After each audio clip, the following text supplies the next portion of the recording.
that the water line would move. Again, I don't know the reason why the water line would move to the is it northern side, southern side of the plot of these lots. Yeah, it's actually. I mean, the town of Brattleboro is not considering putting it in Guildford Street in the street. No, they're not.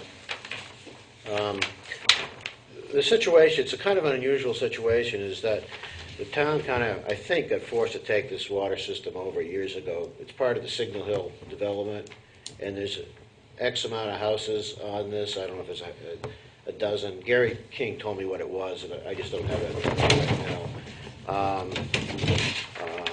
But the line's a 2-inch plastic line. That's really not a line that. Oh, it's tiny. Yeah. Okay. And I was it imagining serves a cast multiple iron houses. pipe this big. No, it's not that at all. So I think what would happen here is the town would want to replace that with a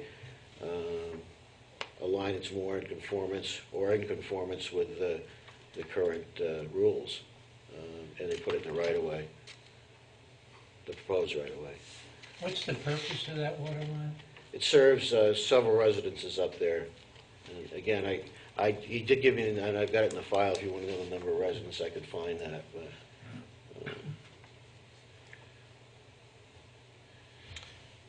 But, Okay.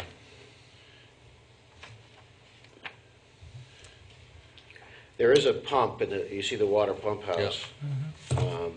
that pumps into that line and up into the Signal Hill subdivision.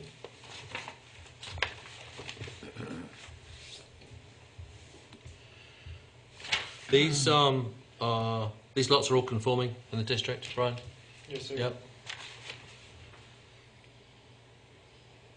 And that pump house is fed from From municipal regular- water, yeah. Yeah. Mhm.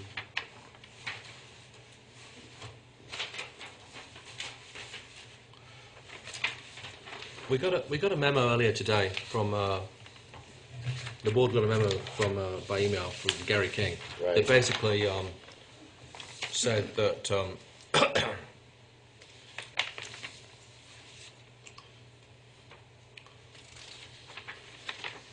that there was some question about whether or not there was adequate supply from this pump house to serve a further 2 buildings. And Yeah, presumably that's on the 2-inch line. That's exactly right. Let me explain that.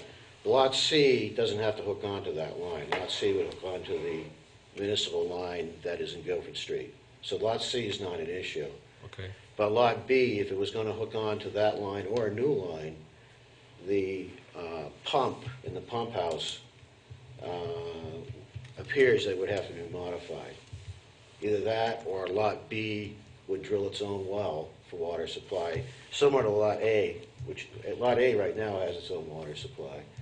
Okay. Okay, so there's an option there for Lot B to either drill a well or contribute to the cost of a new pump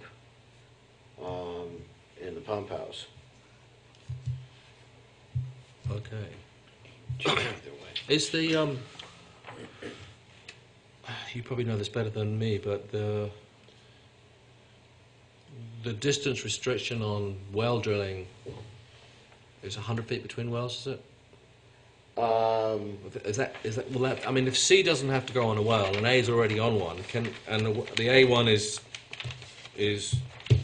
over here, have we got 100 feet Yeah, to the next one to I mean, the frontage is 197, so we do, I Right. assume. Yeah. So if worse came to worse, Right, C can go onto public water and B could drill a well. right. And it could be 100 feet away from the well on A without any problem whatsoever. By the way, I mean, that 100 feet is not in the Stone. rules or statute or anything like that. It's kind of a rule of thumb that the Agency of Natural Resources uses. And at times that gets waived for various reasons. Is there any other houses next door or near that, adjacent to that property that have drilled wells now? Not that I'm aware of, but I shouldn't even say it, I don't know. We don't know. Okay. I'm sure that the lot directly north is on the water system. Again, I actually probably do have that information because I think Gary, when he sent me that, listed all the houses that were on it, so I probably could find that out for you. There's one other comment unrelated to the wells, but there's a comment in Gary's memo about moving a 15-inch drain pipe. Is that culvert pipe of some sort? Yeah, what's been going on is that there's a water drains onto this property, and the town has already started to reconstruct the ditch line along Hillcrest Terrace, and they're going to continue to do that so that the water does not drain onto this property. Yep. Okay, so that's our from my conversations with Steve Barrett, that's already in the works. So they're talking about where's the 15? Where's the It 15-inch culvert that actually has to comes go? out right between lot A and B, the property line there. You can see it says 15-inch CMP on the plan.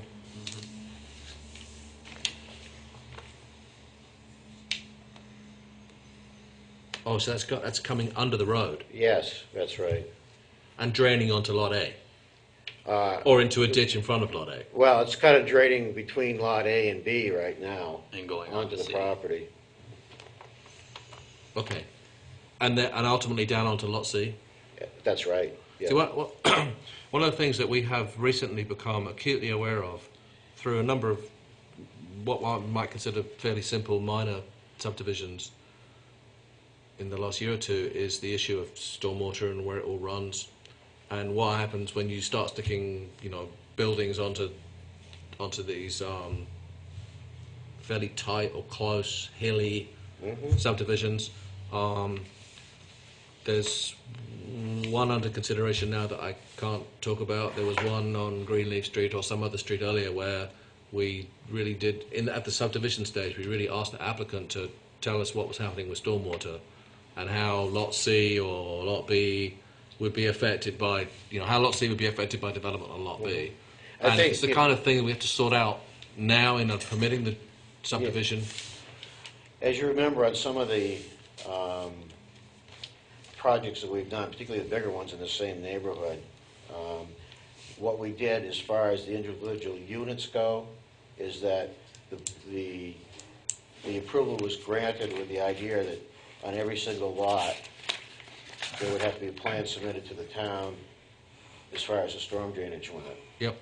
Okay, and I think, you don't know, at this point, you don't know where the houses are gonna go, you don't know what the houses are gonna look like, you don't know what the grading, like I talked about, Lot B, it has a walkout. Well, let's say they didn't wanna do a walkout, or they wanna do something else located lower on the lot. I mean, I really couldn't develop a plan that is for everything at this point. So I would recommend that if that's a concern, that something of that nature be part of the approval. Well, certainly if there's potentially an issue with a 15-inch culvert diverting water onto these lots at this point, then clearly some accommodation will need to be made. Whether it's that culvert now then runs down the, is it Hillcrest Street, or however they deal with it. I mean, Yeah, at this point, it's taking the water from the hillside above it, basically, and putting it onto this property. The way what's happening at this point. By the way, I must say it's a lot less water than it probably used to be.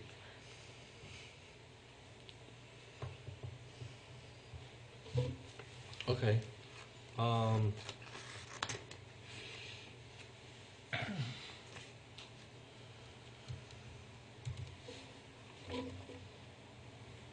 And both of these lots are proposing to connect to town sewer Yes, both. through that lots. 20-foot easement.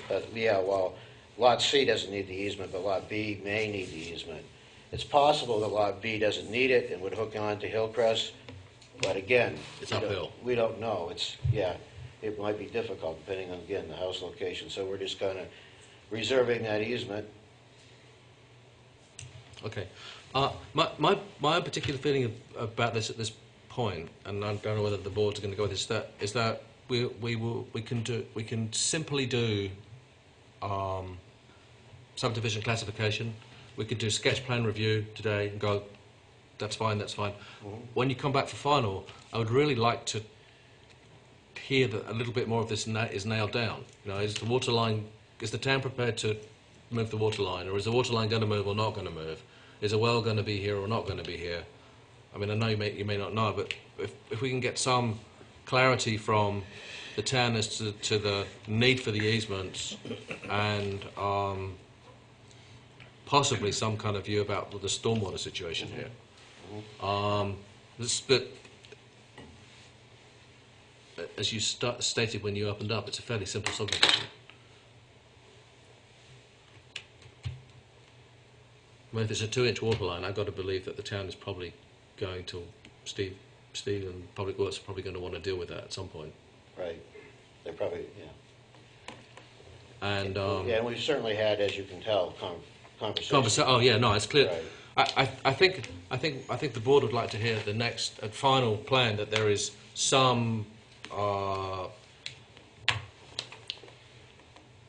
conclusion or progress with the town as to how this will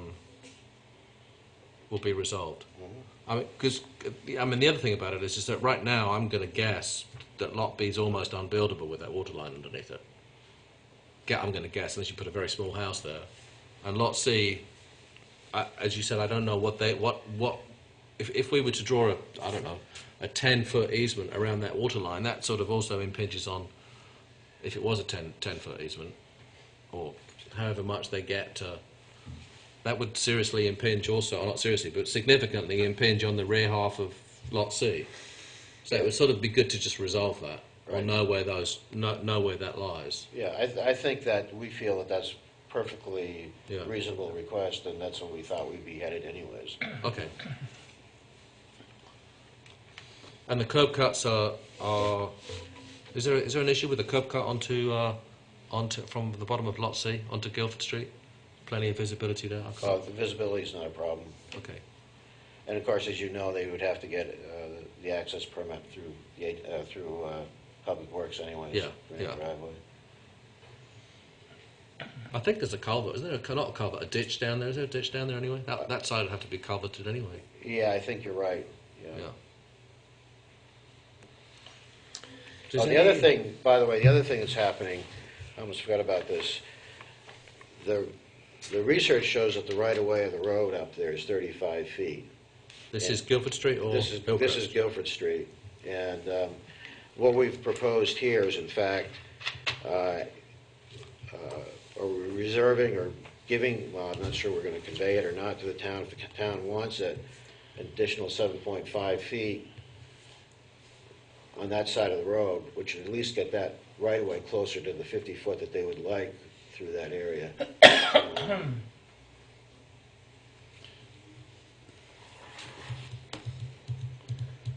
I can't imagine that Guilford Street is not going to be rebuilt one of these days. Well, they have a plan of doing some drainage work on that whole area up there Yeah. at some point. So, Any other questions from the board? No. Any member of the public wish to speak to this application? Okay, with the comments that I made, I'm looking for, which are, please come back final with some more information. Looking for a motion for minor subdivision classification and sketch plan, is that what we call it? Sketch plan approval. So moved. Second. All those in favour? Aye. Against? 401. Thank you. thank you.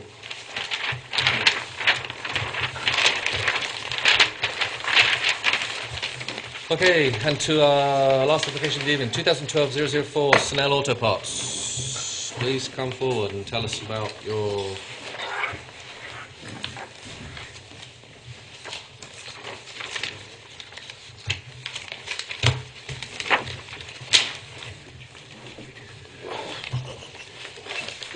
If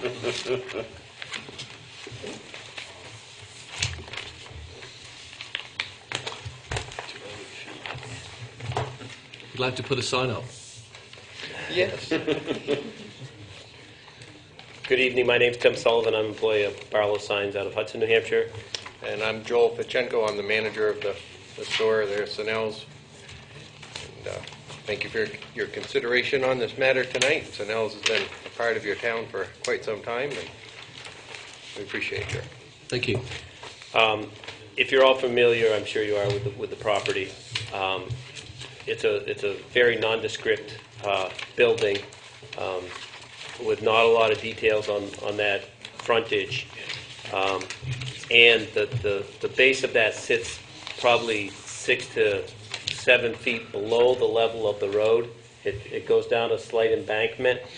As you're approaching the property from the south, you come around a corner and up over a little swale, and then the property is on your right. And as you're coming from the north, part of the frontage is blocked by a large oak tree, and it's again kind of sits down over a little knoll there.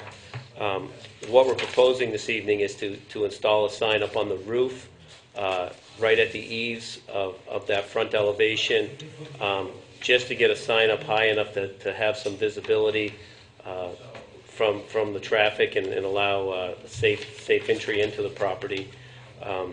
There's no real identification as far as an entrance or parking or anything on that front elevation, so it's important that we can identify the building in a manner that allows vehicles to properly enter around back where the main entrance is.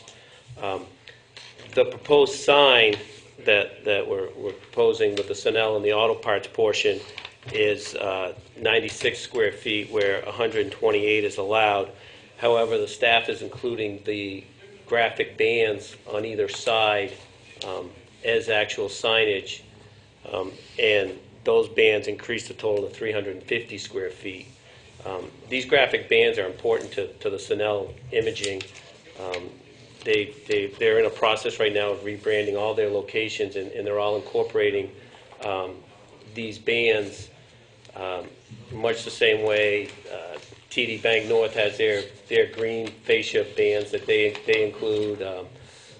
Staples paints the front of their buildings red. Advanced Auto does a large red panel on the front of their buildings. And Sennell is utilizing these bands as part of their branding.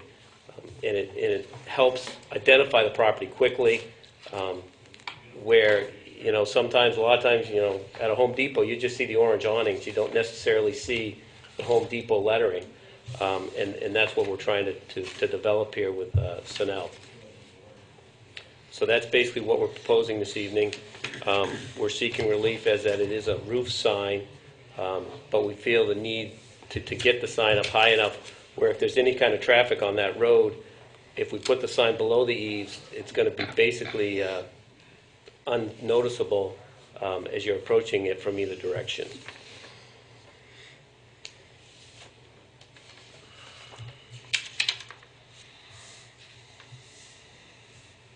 You may have determined from our earlier application, signs are Yes, I have.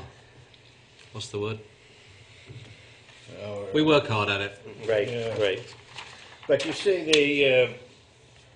the issue that, the whole mere existence of the sign law arises from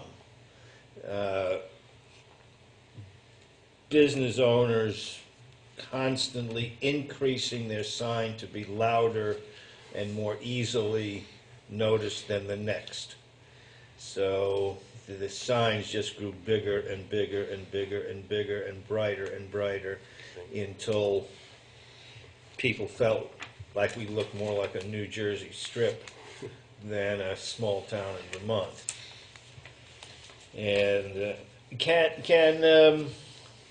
I have a quick question for you. Sorry, Square. I beg your pardon. Go ahead. I was about how many square feet is just for my information on the roof sign? Just the Sennell Auto Parts That's 96 square feet. That's 96. Correct. Where 128 is And allowed. you're allowed 128. So if you had about No, we're 15 feet, 96 is the maximum size of wall sign. or 96 is right, so that's your maximum size. Cumulative goes to 128 It's 128 when you add in the ground sign. when you add in the ground sign. Yeah. Can I, not before us tonight, because I believe you are already approved, Correct. administratively approved, because it conforms. Correct. You have a ground sign outside on the street at 20 feet 6 inches tall. Correct. We're actually putting a panel basically on the existing sign. You're putting a panel below on the existing sign, Correct. and it's going to look like that. Yes. I assume. Yes. And to me, if you're driving along Putney Road and you're looking for Sunel Auto Parts, that is a pretty good indication of where Sunel Auto Parts is and where I have to turn to get into Sunel Auto Parts. It's got good height, it's got good visibility. The top of the sign is 25 feet in the air. I'm presuming it's going to be internally lit. Correct. Well, I don't know whether the one above is for the vet, but that. You don't have this one? It's not before us because it's approved. But I was just sort of addressing. You had said that you felt that you needed a roof sign because the business needed visibility, but we actually have a pretty good sign on a. You have it, Spoon? Yeah. We have a pretty good sign or an indication of where the business is on a ground sign which serves that purpose. Mm-hmm. And at a good height. I mean, 20 feet above road height, which is probably higher than the roof on this building. I don't know, but up there. Are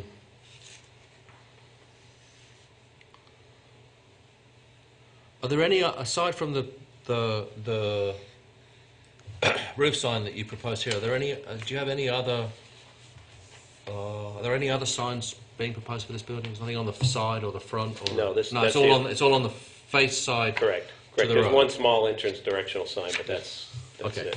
What is the size of the? Do we know the size of the one? Ryan, do you know the size of the ground sign? The one on the post, the pylon sign? The existing, or No, the one they've been approved for. it's less than 32 square Less than feet. 32 Yeah, square it's feet. 30 square feet.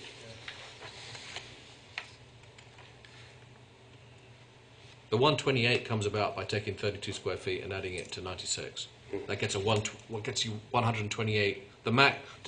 It's calculated either on frontage, and that can only shrink you below the 128. Right. Or if your frontage exceeds, I'm not sure what the number is, but if you've got a couple of hundred feet of frontage, 200 times 2.5 gets you 405, which is too much. Right. So that the 128 is the cap to be split between the single business sign out front of 32 plus the 96 on the building. So you have, as indicated here, there's 96 in the Sunel Auto Parts part alone without stripes or... Correct. Okay. And these stripes are going to be neon lit? There'll be one band of neon. It's actually an LED tube, similar to like the Kentucky Fried Chicken that has that neon band that wraps around the top of the building.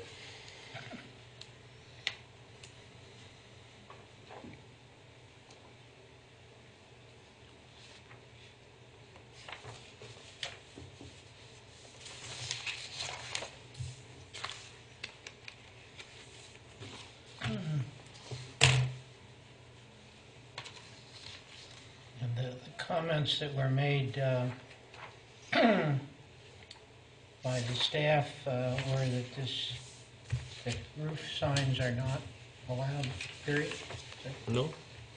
correct? I think we can allow roof signs under certain circumstances. Yes, that's correct. Well, yeah, they're And what fairly, would, fairly limited. Well, here we go. Unusual constraints preclude the reasonable use of a wall sign. It's one of the criteria, the first criteria. The second is that the sign conforms to the size limits for wall signs in the district, which in this case 96 square feet is 96 square feet if we don't take into consideration the bands that add another 300 or something square feet. top of the sign is not higher than 15 feet above the ground or the top of the lowest slope of the roof, whichever is the lower. And I think they probably... Yeah, the top of our sign is 16 feet. If that's a stumbling block, we're fine with dropping it down that additional foot. I didn't even know that part of it till this morning when I was leaving.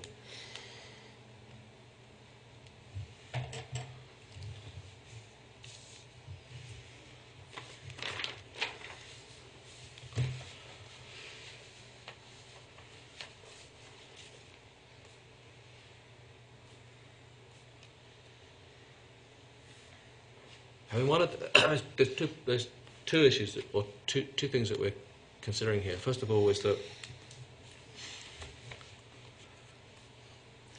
if we consider that the stripy bands with the neon strips in them, or the LED strips, or the lighting in them, are a part of the sign, then you're requesting a 300 or 400 square foot sign. Correct. And without even asking the other members of the board, I think I know what the vote would be on that. 96 square feet is going to be the tops in whatever way we do it. I think the board, if you put a 96 square foot wall sign under the eaves or on the wall there, then you probably wouldn't be here. Correct. It would be just a conforming sign, and it would have been approved administratively, and you would be doing it. And this board obviously would endorse that occurring. What we've got here is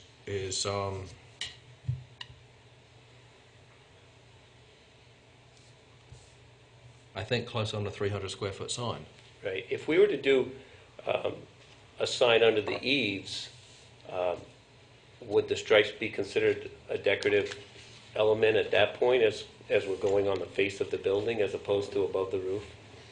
Again, similar to like TD Bank kind of has that wrap around. The Sunoco station up the street has a full fascia band. I think I would say that. I'm thinking on the fly here now, but I think that we would look at the bands around the building, or the bands, these colour bands, whether it be a TD Bank North or whether it be a Marathon gas station or a Cumberland gas station or a Mobile gas station, we would look at that as part of the site plan, a site plan criteria. Is the wall red? Is the wall blue? Is the wall how's the wall painted? And you're not here for site plan approval because there's already a site plan approval on this particular building or site. Correct. You've rented it or bought it, and my feeling would be is that should you want to change, even though further to that, the town doesn't have firm or fixed design standards that could say you can't put a green band up, or you could put a green band up, or you can't put a red one, or you can put a red one. Right. We would, if Sunel had built this building and come to us and said, well, we want to put this band around the top, it would have been considered as part of site plan review. It's the elevations at that initial application. And I think this board would willingly look at you providing, some, let's call it graphic or design element or architectural element on the face of the building, or on the on the building, whether it's the face or the sides or whatever, as part of a site plan criteria. Excuse me. And then the sign, the Sunel Auto Parts as a internally lit sign would then sit on the face of the building and conform. Right.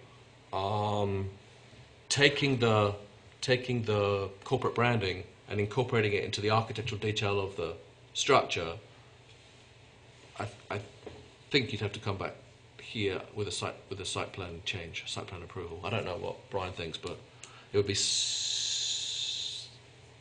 something like that. Yes, and the chair might decide that it can be approved administratively as a minor site plan amendment. Sure, the chair might do that.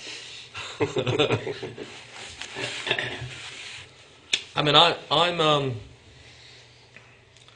we've just had an applicant before us where we talked about corporate branding and the Chrysler Corporation's wanting to do X, Y, and Z. And as you quite rightly pointed out, DD Bank North has dark green strips on their buildings, and gas stations have strips on their buildings.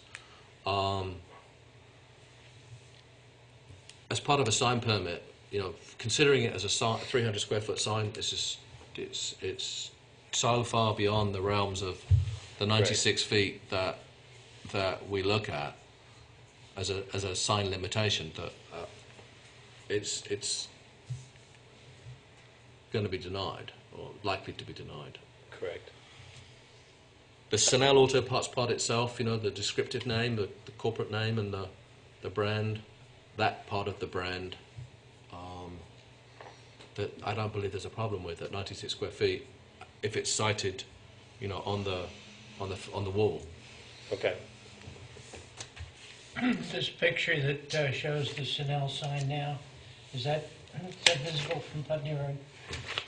That's your older facility, right? Is that the older? There's a little banner on the side No, of the just, front. Oh, that banner, that's just yeah. a little banner that Yeah. we had, yes. And That's a that you temporary see banner. from Yeah, Putney Road. not really. We get No, well, complete, but yeah. that's the side of the building. Yeah, that that's you the want side to of the put building, correct, yes, The but, roof sign. yeah. Where was this photo taken from, Brian? Across the street? No, it was standing on the property and driving up to it, I didn't notice the sign. Driving up to it, you didn't notice the sign? No, I didn't.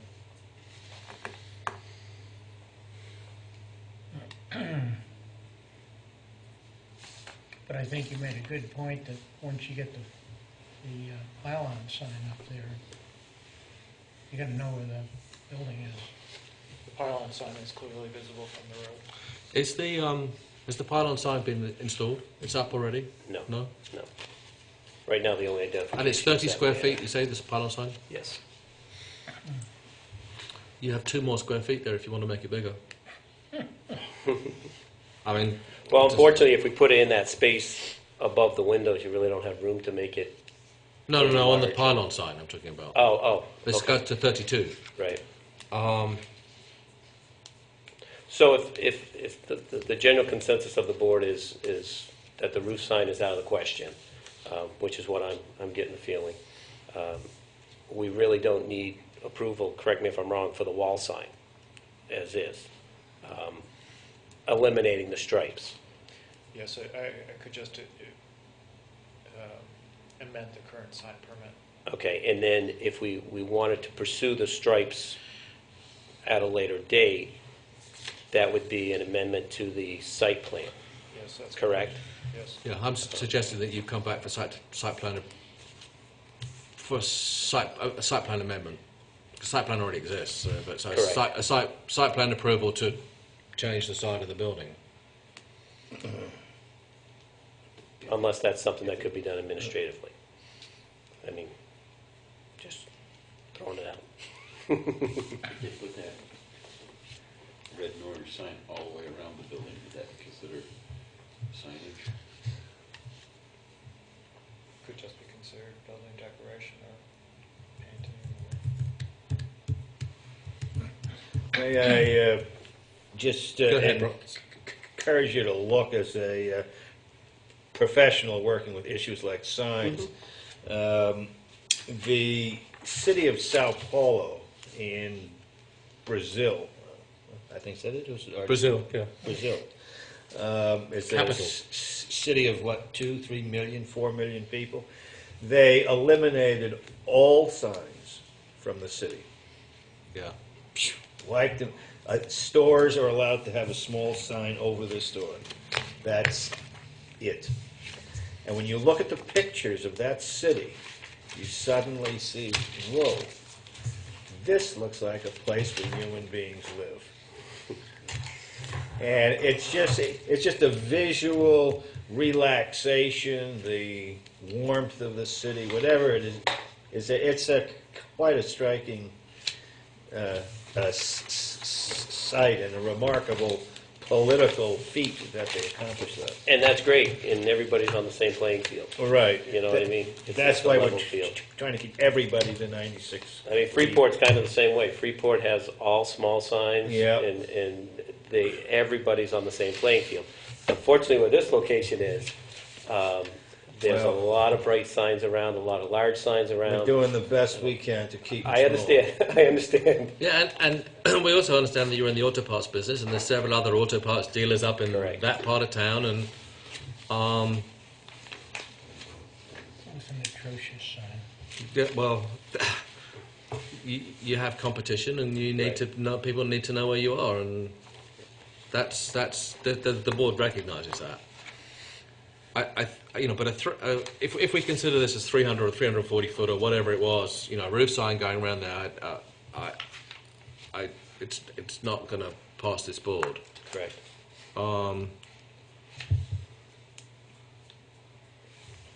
I am.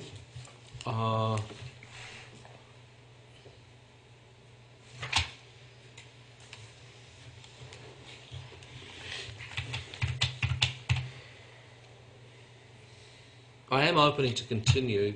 I think we would be open to continue this application, should you feel that you wanted to come back with an alternative proposal. I mean, right now we're looking at a proposal for approval to install a roof sign. I get the I feeling think the if roof the- I think sign if- won't be approved. No. Period. So, I mean, in respect to that, like I said, I already have approval to do a wall sign. Yep. Which Well, is, we'll is amend, where Brian we're will at. Brian will amend the permit Correct. to include it. Correct. Include one. And As- then if the client so chooses to come back for a site plan revision to approach the stripes, we'll so do that. Okay, Does that make sense? absolutely. Now, again, will we have to come back before the board for the stripes? Is that something that can be done administratively? I mean, I can show you what the stripes are going to look like right now. I have a modified print. If the board would see fit to viewing it, or Technically, it needs to be warned for site plan approval. Is it an Okay. administrative thing? We can discuss that. You can give me permission to do an administrative approval if you feel it's minor. But you'd have to review the plan as submitted.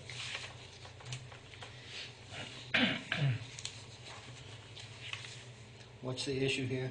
Well, it's whether or not should the applicant wish to put a decorative architectural stripe element on that building, which we have suggested would require site plan approval, whether or not we will allow that to be, at this point, approved administratively, or whether they actually have to come back before the board.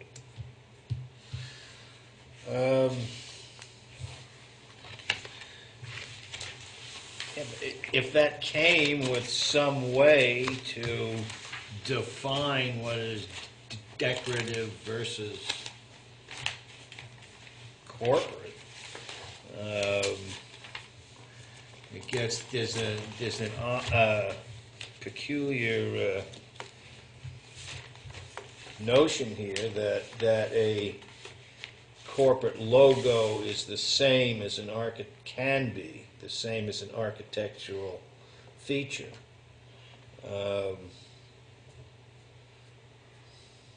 I'd like to learn if that's how that. Maybe you could find. How they cite like cases. You can refer to some place that. but like for example, the orange awnings on a Home Depot are on every Home Depot. It's part of their identity. It's part of their corporate identity, but it's not included as part of signage. And I got to believe And that they build an orange building, to all intents and purposes. well, true. And I got to believe that as we were talking earlier, TD Bank North that does the big green fascia panels around their locations. I don't think that's signage, and that's their corporate identity. I think in taking a very prudent view of this, we're going to ask you to come back before the board. Okay. Because it's completely we're not putting any onus on an administrative approval which hasn't been considered by the board. As inconvenient as it may be, I think it's probably the better way to do it. Does that include if all they want to do is to put up No, the sign? they're going to get the sign anyway.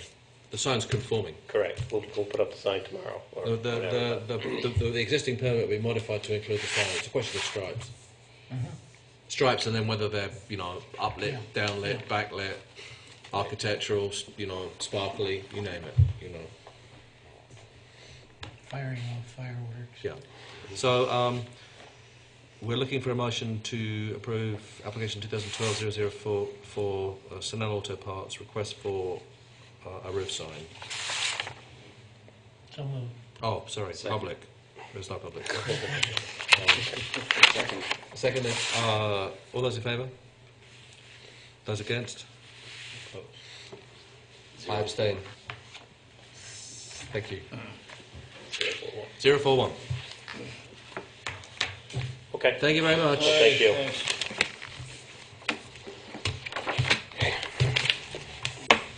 Anything else? No, motion to adjourn.